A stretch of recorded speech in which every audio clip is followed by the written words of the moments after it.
The ballroom at McCormick Place smelled like burnt coffee and overpriced cologne. 400 investors in Patagonia vests and shiny Apple Watches leaned forward in their seats, phones already open to the cap table slide. On stage, Sophia Bennett owned the room the way only a woman who'd been underestimated her entire life could. Sharp navy suit hair in a low knot, voice steady as steel. She clicked to the final slide. And this is why at a $2.8 billion post-money valuation we're not asking for your money, she said, letting the pause hang just long enough for the room to hold its breath. We're letting you beg to give it to us. Laughter rippled, then applause. She allowed herself half a smile. This was the moment she'd sold her soul for since she was 22 and sleeping on a futon in Evanston. Series C, term sheet already initialed by Sequoia and a 16Z. She was about to become one of the youngest Latinas to take a fintech unicorn past the $1 billion mark. Then the room tilted. Not metaphorically. The actual ceiling of the Lakeside Center slanted 45 degrees to the left. The applause warped into a low, watery roar inside her ears. Sophia gripped the podium. The numbers on the screen bled together. 2.8 became 28, became nothing. Her heart did something worse than race. It stuttered. One hard, vicious kick against her ribs, then nothing. A skipped beat stretched into a terrifying silence. She opened her mouth to say thank you, to say anything, but her lungs forgot the script. The microphone screeched as her knuckles went white on the stand. Someone in the front row stood up. Phones rose like periscopes. Sophia tried to take a step back. Her left heel caught on the cord. The room spun faster. She felt her knees fold the way cheap lawn chairs do. Sudden, graceless final. The last thing she saw before the floor rushed up was her iPhone skittering across the stage, screen still lit. An unsent iMessage glowed in the green bubble. Mom, I don't feel right. Can you come? Then the world cut to black. Chaos detonated. Andre, call 911, she's not breathing. Clear the stage, move. A venture partner from Menlo Park dropped to his knees beside her, ripping open her blazer, starting compressions with the frantic rhythm of someone who'd only ever practiced on YouTube. Someone else screamed for an AED. The giant projector screen behind them froze on the valuation slide. 2.8 billion in bold white letters like a sick joke. Sophia floated somewhere above her own body, watching the surreal movie of herself dying in Louboutins. She felt the cold hardwood against her cheek. Smelled the metallic tang of blood where she'd bitten her tongue. Heard the wet, desperate counting: 27, 28, 29. Her phone kept buzzing against the floor, inches from her face. The screen lit up again and again. Ellie, Ellie, Ellie, Mom. She wanted to laugh. Of course they were calling now. Black spots ate the edges of her vision. The counting faded under the roar of blood, or lack of it, in her ears. Then the shock hit. 200 joules straight to the chest. Her body arched off the stage like a marionette yanked by invisible strings. Once. Twice. On the third shock, her heart remembered its job. But Sophia Bennett was already gone somewhere colder, quieter, watching the paramedics swarm in a practiced ballet of scissors and tubes and shouted numbers. She's back, weak pulse, pressure's 60/30, she's tanking. Move, move, move. They lifted her onto the stretcher. Someone draped her blazer over her chest like a blanket. The iPhone slid off the gurney and clattered to the floor one last time. Screen cracked. Still glowing. Mom is typing. The doors swung open to the ambulance bay. Chicago wind whipped in, carrying the smell of the lake and burnt pretzels from the concession stand. The paramedics ran. Behind them 400 investors stood in stunned silence, watching the woman who was supposed to make them richer than God get wheeled away with an oxygen mask over her face and a valuation slide still burning on the screen. The last thing Sophia heard before the sirens swallowed everything was a single notification ping. A new message finally delivered. Ellie, oh my God, Mom says the paint swatch looks totally different in daylight. Can you Venmo me $400 for the designer consult real quick? Then the drugs took her under and the Chicago skyline disappeared behind the closing doors. Northwestern Memorial Hospital, 3rd floor, surgical ICU. The first thing Sophia felt was the burn of the endotracheal tube scraping her throat every time she tried to swallow. The second was the cold, the kind that crawled under your skin and stayed there. A ventilator hissed in perfect 4-second rhythm, pushing air into lungs that had forgotten how to ask for it themselves. She couldn't speak. Could barely move. But she could see. The monitor above her head painted green mountains and valleys that meant she was still alive. A nurse, mid-40s, kind eyes, name tag Marisol, leaned over and gently touched her wrist. Hey sweetheart. You're in ICU. You coded for 43 seconds at McCormick Place. You're stable now, but the tube has to stay a little longer. Blink once if you understand. Sophia blinked. Tears slipped sideways into her hair. Marisol's voice softened. Do you want us to call your family? Sophia's eyes went wide. She nodded so hard the tape holding the tube tugged at her lips. Okay, honey. Phone. Sophia tried to lift her right hand. The pulse ox clip and IV line fought her, but she managed a weak twitch toward the plastic bag of belongings on the chair. Marisol found the cracked iPhone 15 Pro still miraculously alive and placed it on the overbed table. Face ID didn't work through the swelling and tears, so Marisol typed in the emergency code. Sophia blinked out 0817 Ellie's birthday. Home screen. 17 missed calls. 42 new iMessages. Marisol's thumb hovered. Who first? Mom. Frantic nodding. Marisol hit Claire's speaker. Ring. Ring. Ring. Straight to voicemail, cheerful and utterly tone-deaf. Hi, you've reached Claire Bennett, former Miss Illinois, 89, and your new favorite Chicago lifestyle girly. Leave a 10. A message, or better yet follow me on the gram at Claire and Louboutin's. Beep. Marisol winced. Want me to leave a message? Sophia shook her head. No. Eyes already motioning. Try again. Second call. Third. Fourth through eighth, all the same bright voicemail greeting. Marisol checked the time. 6:42 p.m. She opened Instagram out of habit, then froze. Live. 9. 2K viewers. Claire Bennett's face filled the screen, perfectly lit in what looked like a half-furnished condo in Fulton Market. She was holding a West Elm box cutter like it was a champagne saber. Okay besties, emergency unboxing because my baby girl's new couch just arrived and we are obsessed. Claire squealed, spinning the camera to reveal Ellie perched on bubble wrap, waving. Chat scrolling. Yes, queen color combo is chef's kiss. Where's the rug? From Sophia's heart rate spiked to 148. The ventilator alarmed. Marisol quickly muted the phone. I'm so sorry honey, let's try your dad. James Bennett answered on the third ring. Engine noise, Bluetooth speaker. Kiddo, kind of in the middle of. Sophia couldn't speak, so Marisol took over professional calm.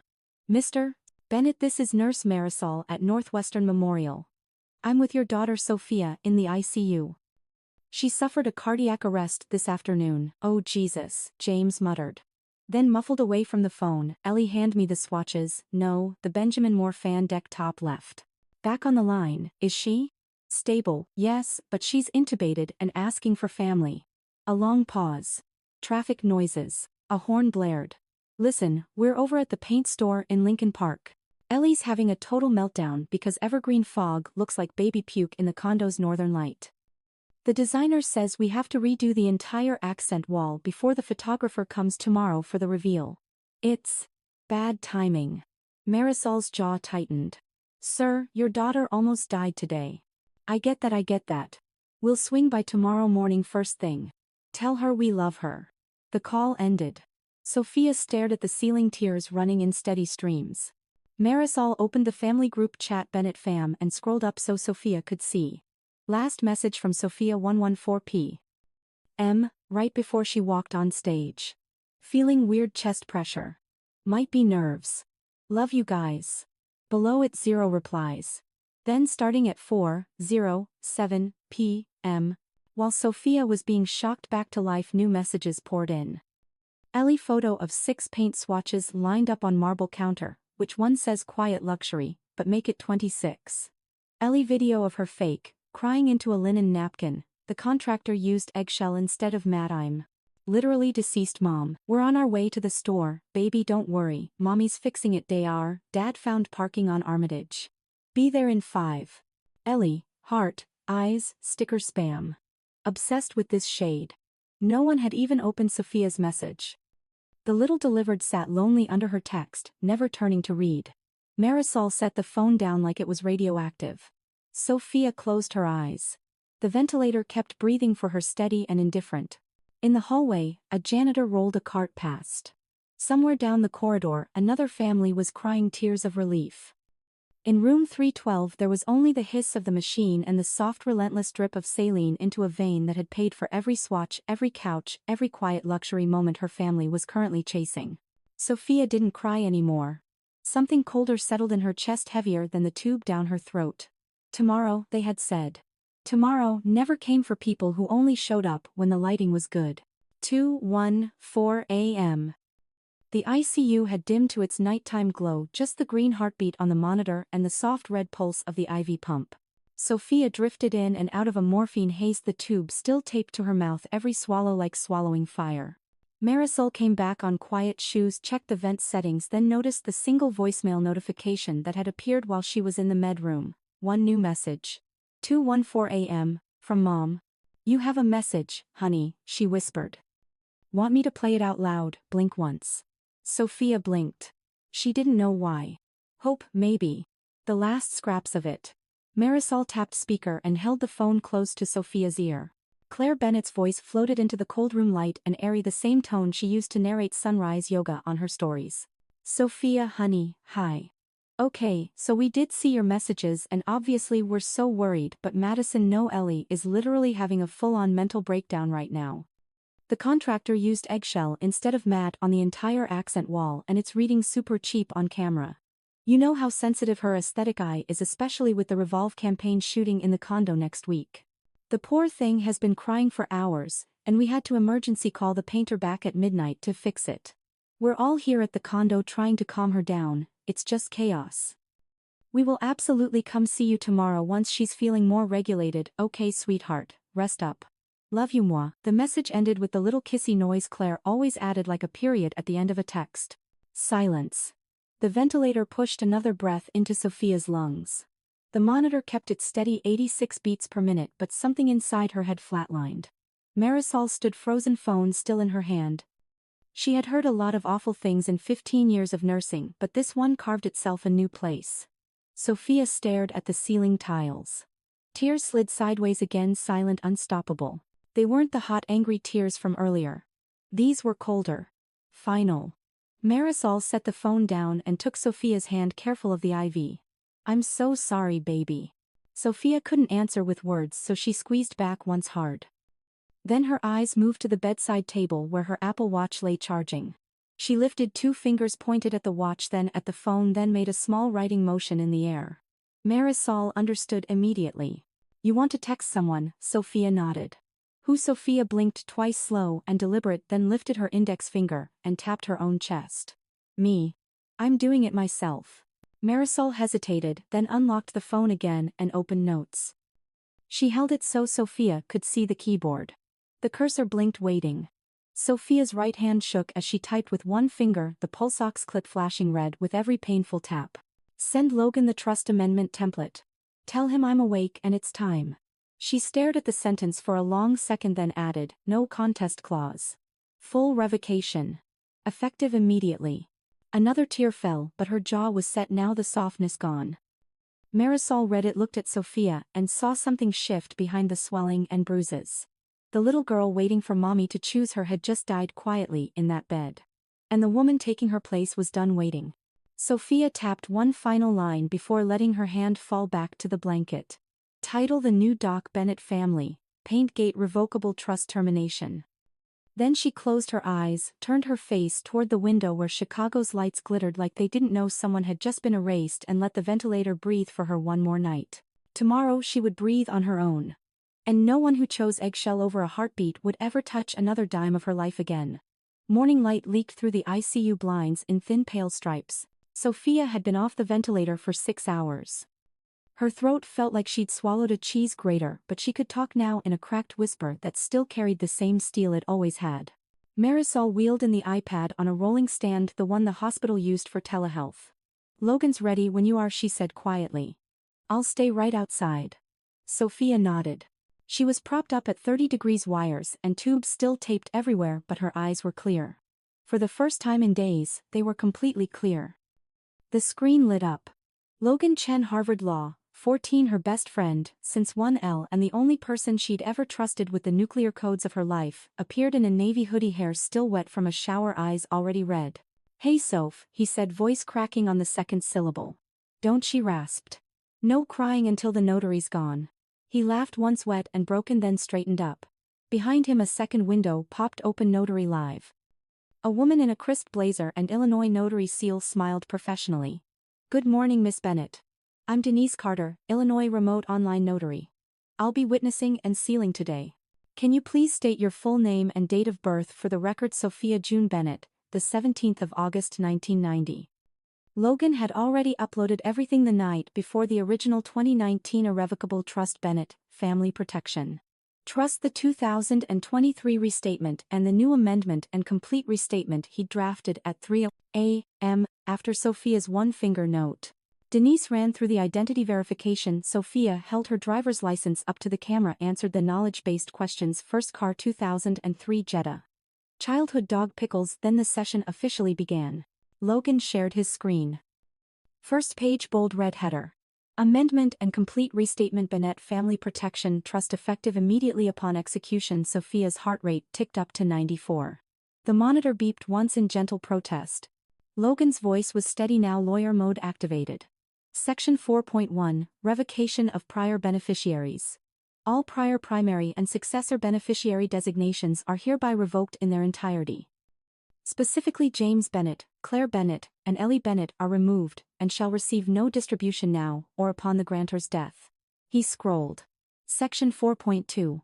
New primary beneficiaries. 50%, 50% to the June Heart Foundation, to be formed within 90 days, restricted to hypertrophic cardiomyopathy, screening and genetic counseling for women of color under age 40. 30%, 30% to the Education Trust of Camila Ortiz, age 16, Chicago, Illinois, full ride through undergrad and graduate school, any institution, no strings. 20%, 20% to Donor Advised Fund at Chicago Community Trust, grantor retains advisory privileges while living. He looked up from the document straight into the camera. And Article 7. In terrorem clause. Any person who contests this amendment or any prior trust instrument forfeits any gift they might have received under any version, past or future. Full stop. Sophia's lips curved the smallest, coldest smile. Keep going. Logan clicked to the signature pages. DocuSign boxes glowed yellow. Denise spoke again. Miss Bennett, do you understand that this document is irrevocable once signed? That you are permanently disinheriting your parents and sister? Sophia's voice was sandpaper and smoke. They disinherited themselves the moment they chose paint over my pulse. Logan choked on nothing. Denise nodded once. Please click to sign. Sophia lifted the Apple Pencil the nurse had found for her. The cords tugged at her wrist, but her hand didn't shake. Not once. She signed Sophia J. Bennett in flowing script that looked exactly the same as it had when she signed her first term sheet at 26. Logan signed as trustee. Denise applied the electronic notary seal, the digital certificate, the timestamp, 10:47 a.m., CST. Done. The screen flashed green, document fully executed. Logan let out a breath that sounded like a sob he'd been holding for days. It's over, Soph. They're out. Everything is locked. Even if they sue, the no contest clause will eat them alive. Sophia leaned back against the pillow, suddenly exhausted but lighter than she'd ever felt. Send them the notice, she whispered. Certified mail. Return receipt. I want them to sign for their own funeral. Logan wiped his face with his sleeve. Already queued. Goes out at 2 p.m. today. He hesitated. You sure you don't want to add a letter? Tell them why. Sophia looked past the iPad, past the monitor, past the window where the Chicago skyline stood indifferent and glittering. No, she said. The silence will be louder. Denise logged off with polite thanks. The notary window disappeared. Now it was just Logan and Sophia, two kids from the South Side who'd promised each other they'd never let anyone treat them like charity cases again. I'm proud of you, he said quietly. I'm proud of me too, she answered, and for the first time in 34 years, she actually meant it. She closed the iPad. The room fell back into the soft mechanical symphony of beeps and hisses. Outside the door, Marisol pretended not to notice the fresh tears on the patient in bed 312. She just adjusted the morphine drip a little higher because some kinds of pain medication couldn't touch. At 2:03 p.m., 3 certified letters left the downtown post office. One addressed to James and Claire Bennett, Lake Forest, IL 60045. One to Ellie Bennett, West Loop, Chicago, IL 60661. And one to the safety deposit box that held the only copy of the old trust they'd never known existed. By 2:17 p.m., Sophia was asleep, dreaming of nothing. For the first time in her adult life, the dream wasn't about being good enough. It was about being free. Day 4. Late afternoon. The ICU had settled into its usual mechanical lull when the double doors whooshed open and the unmistakable scent of Chanel No. 5 oat milk latte and brand new money floated in.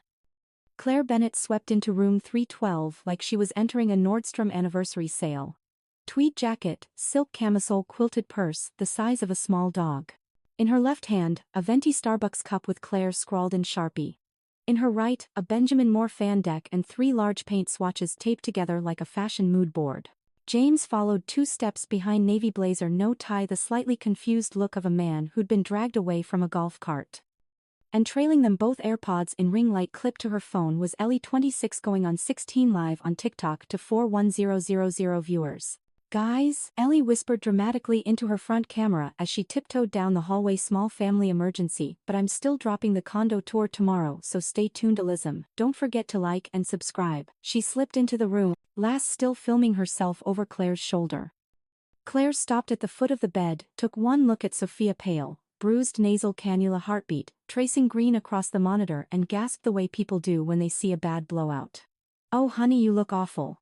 ICU lighting is literally the worst for skin tone." James cleared his throat. "Princess, we're here now. Everything's gonna be fine." Sophia's voice was barely more than gravel.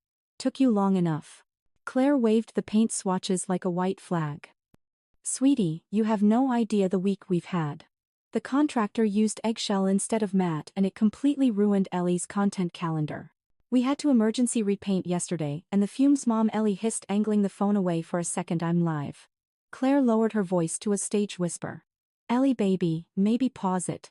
Ellie rolled her eyes but obeyed, thumb hitting the red button. "Be right back guys, family moment," she narrated, then finally looked at Sophia. "Hey Soph. You okay? You look rough." Sophia didn't answer. She reached for the iPad on the tray table, woke it with a tap and turned the screen toward her mother. Open on the display the executed amendment and complete restatement, notary seal still glowing fresh, effective date stamped 2 days ago. Claire's eyes flicked down the page. It took her exactly 2.8 seconds to find the part that mattered. Revocation of prior beneficiaries. James Bennett. Removed. Claire Bennett. Removed. Ellie Bennett. Removed. Her manicured hand flew to her pearls. "You can't do this." The words came out a shriek that set the monitor alarm chirping. "That's family money." James leaned over, squinting like he needed reading glasses. "Sophia honey, there's obviously been a mistake. Logan probably used the wrong template." "No mistake." Sophia's voice was quiet but it cut through the room like a scalpel. "I signed it myself. Remote notary. Irrevocable." Claire's Starbucks cup slipped from her fingers, splashing oat milk latte across the linoleum. "You ungrateful little," she caught herself, glanced at Ellie still holding her phone like a weapon, then switched to the wounded mom voice. "After everything we've done for you, everything you've done," Sophia repeated. "Like miss my cardiac arrest because the accent wall was the wrong sheen." Ellie finally lowered her phone. "Soph, you're being dramatic. It was a crisis. My entire brand aesthetic was at stake." "Your brand," Sophia said, tasting blood where she'd bitten the inside of her cheek, "is built on my money. Rent. Furniture. That ring light you're holding paid for it. The condo you're live streaming from, my down payment. And none of you could pause picking paint for 5 hours to see if I was dead." James tried the reasonable dad tone. "Princess, let's not do this while you're upset. We'll call Logan, get this fixed." "You'll call Logan," Sophia said, "and he'll tell you the same thing he told you this morning when you left him 6 voicemails. It's done. There's a no contest clause. If any of you challenge it, you get 0. Forever." Claire was shaking now, pearls clicking together. "You wouldn't dare. That money was for the family. For Ellie's future." "Ellie's future," Sophia echoed, turning to her sister. "Tell me, Ellie. How many followers did you gain while I was flatlining?" Ellie's mouth opened closed. For once no scripted response. Claire lunged forward, trying to grab the iPad. Marisol appeared out of nowhere, stepping smoothly between them. "Ma'am. Back away from my patient." Claire recoiled like she'd been slapped. "Do you know who we are?" "I know who she is," Marisol said, nodding at Sophia. "And visiting hours just ended." James tried one last time, softer. "Sophia. You're upset. We get it. We should have come sooner. But this is permanent." Sophia looked at each of them, mother, father, sister, the way you look at strangers on the L train who've taken up too much space. "It's my money," she said, voice raw but steady. And you're not my family anymore, the monitor beeped. 92 beats per minute. Strong. Regular. Ellie found her voice first shrill and breaking. You're seriously doing this over paint? No, Sophia answered. I'm doing it because the paint was more important to you than me. Silence. Even the ventilator seemed to pause. Claire's face crumpled, not tears, not yet, just the slow collapse of a woman who'd never been told no. James stared at the floor. Ellie's phone buzzed in her hand, probably the TikTok comments asking why the stream died. Marisol opened the door wider. Time to go.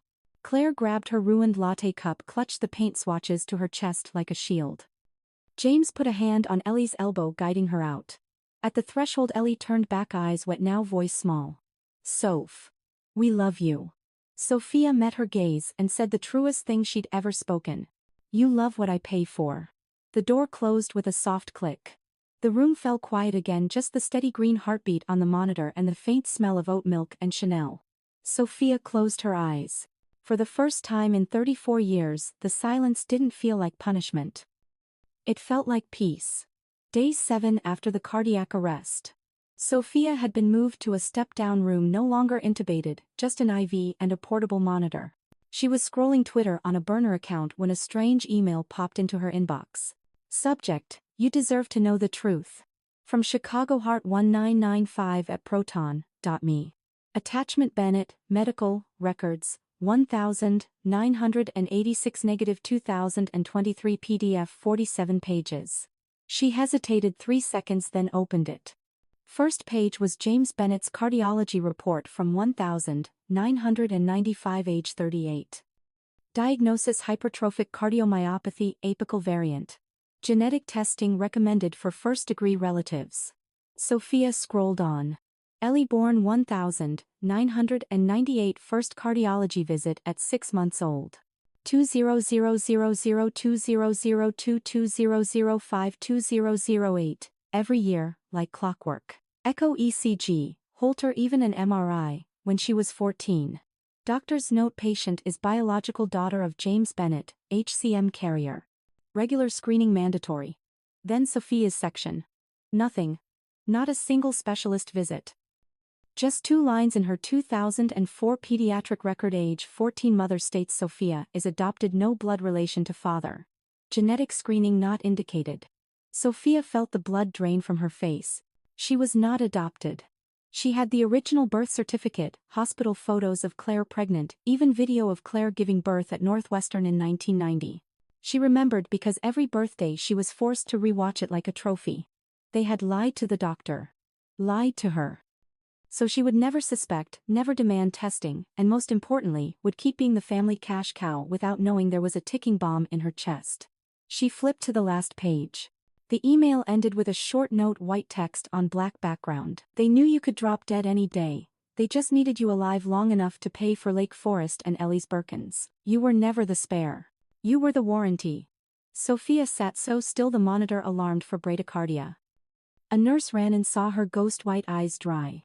You okay, sweetheart? Sophia handed her the phone without a word. The nurse skimmed it, mouth falling open, then silently put a hand on Sophia's shoulder. She called Logan immediately. Soph, his voice was instantly worried. You breathing? Okay, I just got medical records. Her voice was flat, like a dead person talking. Dad had HCM since 95. Ellie was monitored from infancy. And me. Mom lied to the doctor that I was adopted so I'd never get tested. Silence on the other end stretched so long she thought the call dropped. Logan, motherfuckers, he whispered the first time Sophia had heard him swear in 10 years of friendship. What do you want to do? I want the whole world to know, she said. But not yet. I want them to dig their own grave first. She hung up, opened the PDF again, zoomed in on the handwritten note from Claire in 2004. Sophia is adopted, no genetic relation to father. Please do not waste resources. The words waste resources were underlined twice. Sophia stared at it for a long time. Then she screenshotted it, saved it to a hidden album titled Evidence. She didn't cry. She was fresh out of tears the day she heard the voicemail about Gloss versus Matt. Instead, inside the chest that still hurt from the arrest, something else started beating, stronger, steadier, colder. Not the sick heart. Revenge. She opened messages, typed one line to Logan: next step, light leak. Just one right person needs to see this and Ellie and Mom will burn themselves down online. She hit send then turned the screen off. Outside the window the Chicago sky was gray as always. But for the first time, Sophia thought it looked beautiful. Because for the first time, she was no longer the abandoned child in her own family. She was the one holding the match. Day 10, after discharge.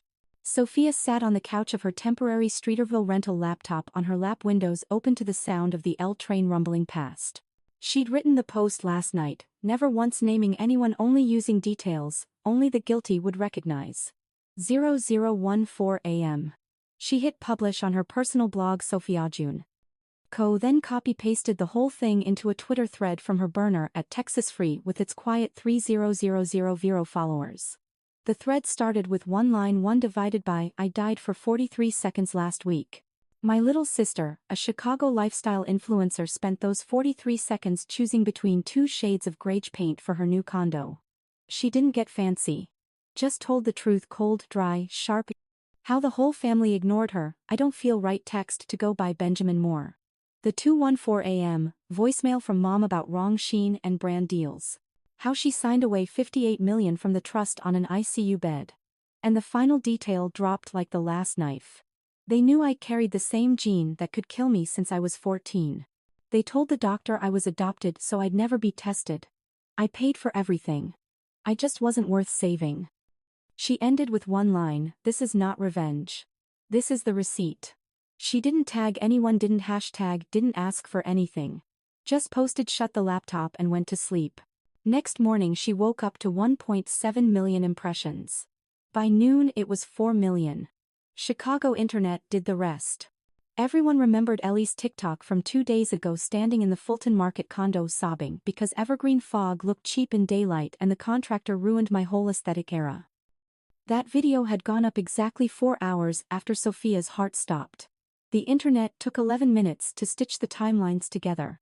Number Paintgate started trending in Chicago at 10:03 a.m. By 10:47 Ellie's main account at EllieandMink had been tagged over 400,000 times. The first viral comment: so your sister was literally in ICU and you were live streaming a paint swatch meltdown, make it make sense. Revolve cancelled her contract at 1112. Public email: we do not align with influencers who prioritize aesthetics over basic human decency. FabFitFun posted a Black Story contract terminated effective immediately. Dyson emailed Ellie privately. Thank you for your past partnership. We will not be moving forward. Ellie started posting tearful stories, red eyes, white background. Guys, this is being blown out of proportion. My sister is stable now, and we're working through family stuff privately. Please stop harassing us. But the internet doesn't forgive. Screenshots of the voicemail leaked. Nobody knows from where the wrong Shein clip turned into a TikTok sound with over 800,000 uses in 6 hours. Ellie turned off comments, went private, then deleted the whole 820k follower account. Meanwhile, Sophia's thread kept climbing. No further comment needed from her. People started sending flowers to the old hospital with cards. You were never the problem. A 19-year-old black girl from Inglewood DM'd her, I got tested today because of your post. They found thickening. I'm starting meds tomorrow. You saved my life. Sophia read it and didn't reply. She just saved it to a folder called Reasons. That afternoon, Ellie posted one last story before disappearing completely. Black background, white text: I'm logging off for mental health. My sister is twisting the truth for attention. Pray for our family.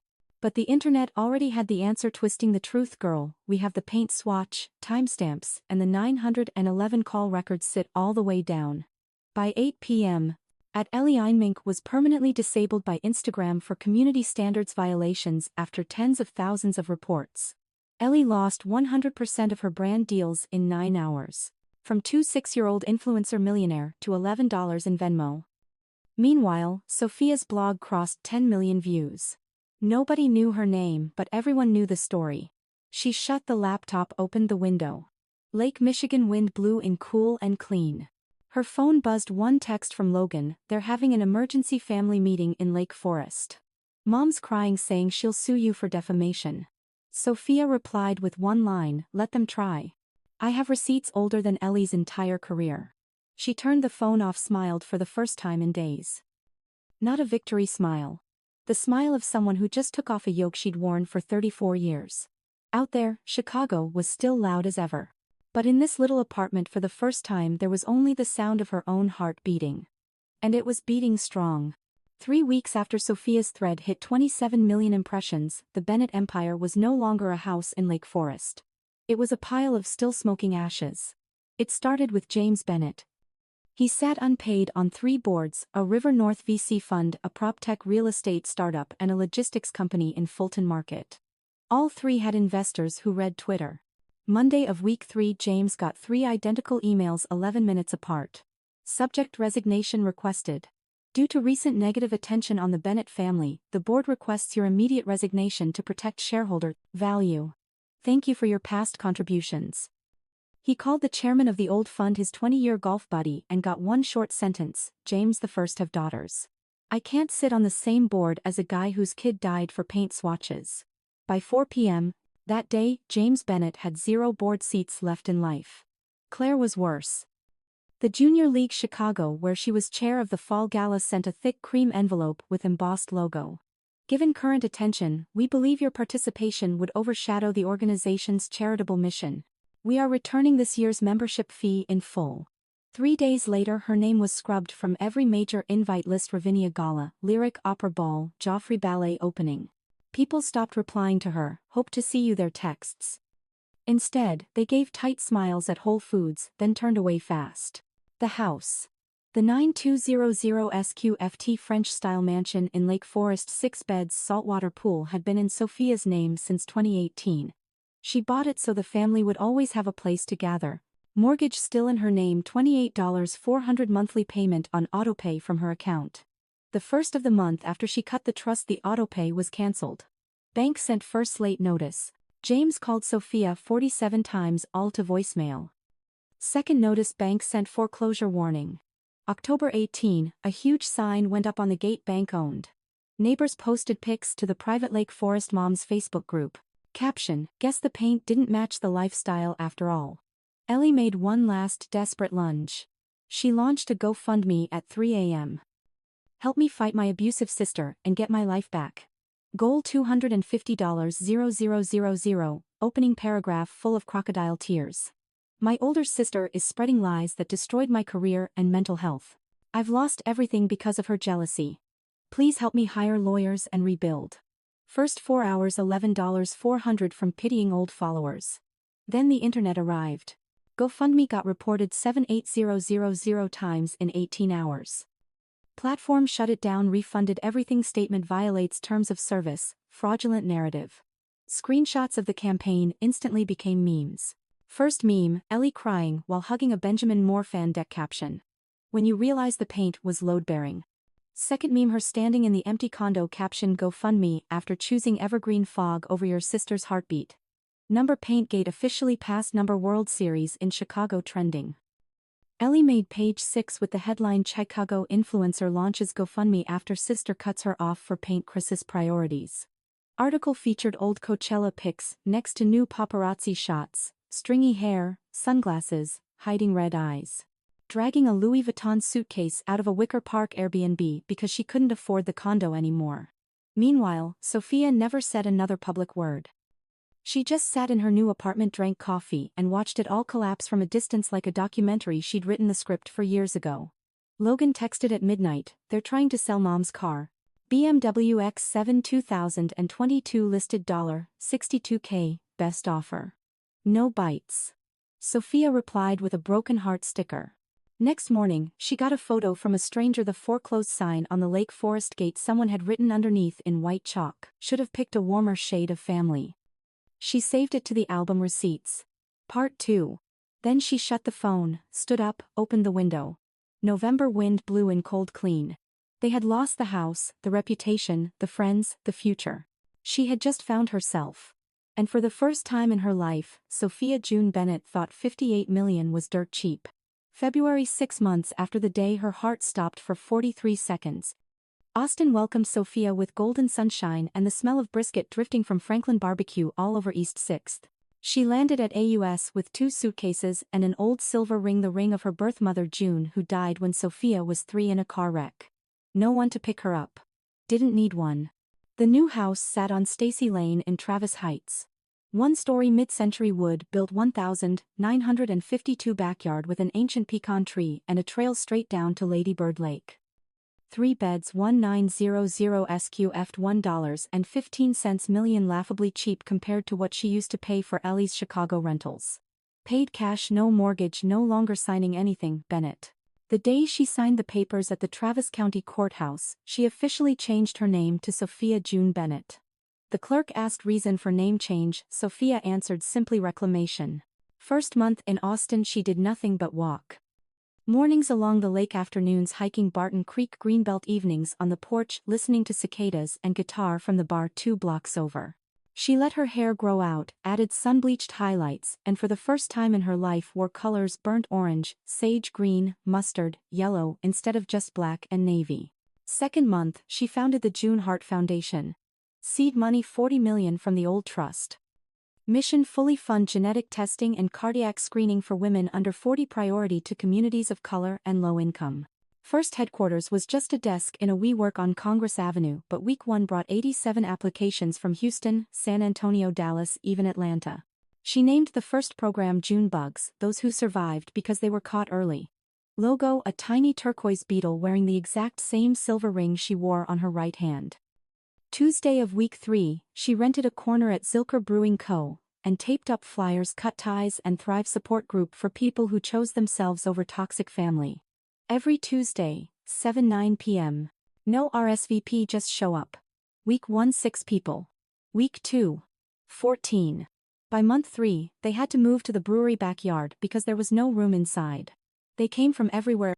A 1-year-old teacher from Round Rock cut off by her mom for marrying a woman. A 8-year-old engineer from Pflugerville sued by his brother for not lending money for a truck.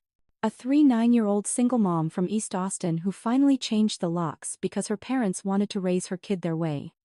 They sat around long wooden tables, drank local beer, ate free pretzels and told stories without fear of judgment for the first time. Sophia didn't facilitate. She just told hers first. I died for 43 seconds because my family was busy picking paint. They knew I could die any day and hid it. I cut them out of my life and $58 million. Today, I'm here, heart still beating, and I've never felt more alive. Every time she finished, the table went quiet for a few seconds. Then someone raised a glass. To chosen family. One Tuesday in May there were 42 people. They brought donuts from Gordo's Flowers from the farmer's market and a sheet cake that read "Happy 6 months alive, Sophia June." She cut the cake with slightly shaking hands. No one in that backyard shared her DNA, but for the first time, she felt like she actually had a home. That night, after everyone left, she stayed in the backyard alone, June's ring catching the string lights. She opened her phone first time in 6 months, and Googled her old name. Nothing left about Bennett family Chicago. Just June Heart Foundation, cut ties and thrive, and one small article in the Austin Chronicle: tech millionaire turned philanthropist finds new life and new name in Austin. She closed the phone, looked up at the Texas star-filled sky. The night breeze carried wildflowers and lingering laughter from the brewery. Sophia June Bennett took a deep breath. She was no longer the good big sister who paid for accent walls. She was a survivor. She was a builder of new homes. And for the first time she was completely unapologetically debt-free herself. Her heart beat steady, strong, free. August heat in Austin was thick enough to chew. Sophia was on the second-floor balcony of the Stacy Lane house, barefoot, iced coffee, sweating in one hand, watering the hanging ferns with the other when the screaming started. Sophia, June Bennett, I know you're in there, Ellie. 6 months had not been kind. The girl pounding on the cedar gate looked nothing like the polished influencer who once had 820K followers. Hair hadn't seen a salon in months, stringy grown-out highlights, dark roots. The white linen dress was wrinkled and 2 sizes too big, like she'd borrowed it from someone else's life. No Hermes, no Cartier love bracelet, no ring light clipped to a new iPhone. Just a cracked Android clutched in one shaking hand and a crumpled Whataburger bag in the other. Paparazzi had leaked the address 2 days earlier. Sophia had expected this. She just hadn't expected it to be so small. Neighbors were already on their porches, phones up. Someone across the street started a TikTok live. Ellie rattled the gate like it owed her money. You ruined my life, her voice cracked on the last word. Everything I worked for gone, because of your stupid lies. Sophia set the watering can down, leaned her forearms on the wooden railing, and looked straight down at the sister she used to pay rent for. No, Ellie, she said, calm, almost gentle. You ruined yours the moment you chose paint over my heartbeat. Ellie froze, mouth open mid-scream. A single tear reel this time cut through the leftover mascara. You think this is easy for me, she shrieked. I have nothing, no brand deals, no apartment, no car. Mom and Dad lost the house because of you. Sophia didn't flinch. I know. I signed the foreclosure papers myself. Ellie's face crumpled. She dropped the Whataburger bag and clutched the gate with both hands. I'm your sister, she sobbed. Blood doesn't just disappear because you're mad. Sophia laughed once short, dry, final. Blood didn't show up when I was coding on a conference room floor. Blood didn't answer 8 phone calls. Blood left a voicemail about eggshell versus matte while I had a tube down my throat. She stepped back from the railing, voice still quiet enough that Ellie had to strain to hear. You keep saying I ruined your life. But you had every chance to choose differently. One text. One visit. One, are you okay? You chose content. You chose aesthetic. You chose to be the victim on camera while I was the one actually dying. Ellie sank to her knees on the sidewalk, dress pooling around her like surrender. Please, she whispered. Just talk to me. Inside. Like we used to. Sophia looked at her for a long moment. The girl on the ground was 26 going on 12, still waiting for someone else to fix it. I'm not opening this gate, Ellie. Not today. Not ever. She turned to go. Ellie lunged at the gate again, voice raw. You can't just erase us. Sophia paused at the French door's, hand on the knob. I didn't erase you, she said, without looking back. You erased yourselves the day you decided I was worth less than a shade of greige. The balcony door closed with a soft, deliberate click. Inside, Sophia leaned against it for 3 seconds, just 3, letting the tremor pass through her legs. Then she walked to the kitchen, poured the rest of her iced coffee down the sink, and opened the group chat for Cut Ties and Thrive. Tonight's meeting moved to my place. Bring tacos and whatever you need to tell the truth out loud. Door opens at 7. She hit send, set the phone face down, and opened the front blinds just enough to watch. Ellie was still on the sidewalk, crying into her hands while neighbors filmed. Someone had already put the video on TikTok with the sound of a heartbeat fading out. Sophia closed the blinds. She didn't feel triumph. She didn't feel pity. She felt finished. The gate stayed locked. The door stayed closed. And for the first time in her entire life, Sophia June Bennett lived in a house where no one could walk in and demand she pay for their colors anymore. August 17. Sophia June Bennett turned 35 under a Texas sky the color of ripe peach. The backyard on Stacy Lane smelled of mesquite smoke and cilantro. 25 people, no more no less, filled the picnic tables she dragged out from the garage that morning. String lights flickered on as the sun dipped behind the pecan tree. Someone's playlist drifted between Leon Bridges and old-school Selena. No designer gift bags. No photographer. No champagne wall. Just paper plates, brisket from Terry Black's, and a cooler full of Topo Chico and watermelon agua fresca. The Cut Ties and Thrive crew had shown up in force: the teacher from Round Rock, the engineer from Pflugerville, the single mom from East Austin, the quiet lawyer who'd left her parents' cult in West Texas, the barista who finally blocked her mom's number last month. They brought homemade salsa brownies and stories they were no longer ashamed to tell. Sophia wore a simple sundress the color of the sky at dusk and the silver ring June had worn until the day she died. Nothing else. At 8:17 p.m. Exactly 1 year since the moment her heart forgot how to beat, she climbed onto a lawn chair with a glass of hibiscus, agua fresca, and tapped it gently with a spoon. Everyone quieted. 1 year ago tonight, she began, voice steady. I died for 43 seconds in a conference center in Chicago. My blood family was busy choosing paint. A few soft laughs, the kind that understood pain. They knew I carried the same gene that could kill me. They hid it. They chose aesthetics, brand deals, and silence. I chose to live. She looked around the yard, faces lit by string lights and fireflies. Tonight I'm 35, I have a heart that beats on its own, a house with locked gates, and the best damn family I never shared DNA with. She raised her glass. To chosen family. To the people who show up when the lighting is terrible and the story isn't pretty. To the ones who remind us we were never the problem. 25 glasses rose. To chosen family, they echoed. Someone started clapping. Someone else whooped. The teacher from Round Rock wiped her eyes with a biscuit-stained napkin. Sophia drank throat cool and sweet, then stepped down into the arms waiting for her. Later, when the plates were stacked and the music turned low, she slipped away to the edge of the yard where the pecan tree dropped its first leaves of the season. The sky had gone deep, indigo shot through with coral. She leaned against the trunk ring catching the last light and watched the sun sink behind the Austin hills. No notifications. No group chat begging for money. No voicemail about the wrong shade of grayish. Just cicadas' laughter drifting from the porch and the steady miraculous thump in her chest. She smiled small, private, complete. White letters faded in across the sky as the camera pulled back. Sometimes the healthiest thing you can do is lose 3 people and gain your whole damn life. The yard lights glowed brighter. A new song started. Sophia Bennett closed her eyes, felt the warm Texas night settle on her shoulders like a promise kept, and for the first time in 35 years she didn't have to be anyone's spare anything. She was home.